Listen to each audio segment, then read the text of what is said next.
Muling nananawagan si Senador Panfilo Ping Lacson na buwagin ang Leadership Fund o allocable sa pambansang budget na anilay maaaring magbigay ng pagkakataon para sa budget insertions. Ibinase ni Lacson ang panawagan sa testimonya ni dating DPWH Secretary Manuel Bunoan at sa mga kamakailang pangyayari kaugnay ng mga proyektong flood control.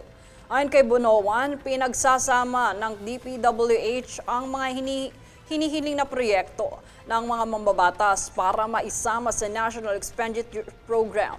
Kabilang ang mga dumaan sa Leadership Fund habang sinusuri ng Planning Service kung kaugnay ito sa mga development programs. Binigyan din ni Lacson na ang pagkakaroon ng budget insertions ay hindi otomatikong nangangahulugan ng misuse ng public funds. Pero maaari umanong magbukas ito ng pagkakataon para sa abuse at misuse. Dahil dito iginiit pa ni Lacson na dapat itigil ang sistemang ito at muling nanawagang buwagin ang leadership funds sa proseso ng pagbuo ng pambansang budget. Nananawagan din si Senador Erwin Tulfo ng mas madali at mas ligtas na access sa digital financial services bilang bahagi ng makabuluhang financial inclusion. Ayon kay Tulfo, hindi lang dapat nasusukat ang digital financial inclusion sa dami ng gumagamit ng digital wallets o banking applications, kundi sa kakayahan ng mga Pilipinong madaling makapagbangko at makapaghanda ng kanilang pinansyal na pangangailangan. Kabilang sa mga balakid na binanggit niya ay ang mahirap na account opening requirements, mahinang internet connectivity, komplikadong applications at pangamba sa fraud. Binigyan din ni Tulfo ang kahalagahan ng consumer protection kasama ang malinaw na impormasyon sa fees, accessible customer support at mekanismo para sa pagresolba ng mga reklamo.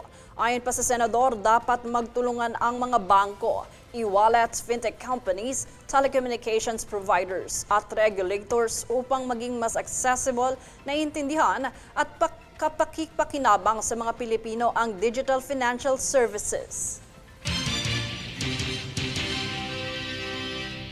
Samantala, nananawagan si Gabriela Women's Party List Representative Sara Elago na ibasura ang mga kaso laban sa dalawang labor leaders na iniugnay sa protesta noong Mayo 1. Sinabi ni Elago na inisyu ang warrant of arrest kinakilusan ng manggagawang kababaihan spokesperson Jack Ruiz at kilusang Mayo 1 chairperson Jerome Adonis kaugnay ng alleged tumults at disturbances of public order. Sinabi ng mambabatas na nakapaloob sa Mayo 1 protest ang panawagan para sa 1,200 pesos na national minimum wage at pagwawakas ng kontraktualisasyon.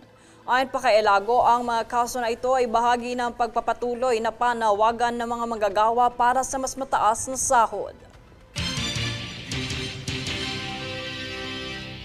Sa ibang balita, binigyan din ni National Privacy Commission o NPC ang right to privacy ukol sa pag-record at pag-post ng litrato at video sa social media na walang pahintulot kahit pa ito'y nasa pampublikong lugar.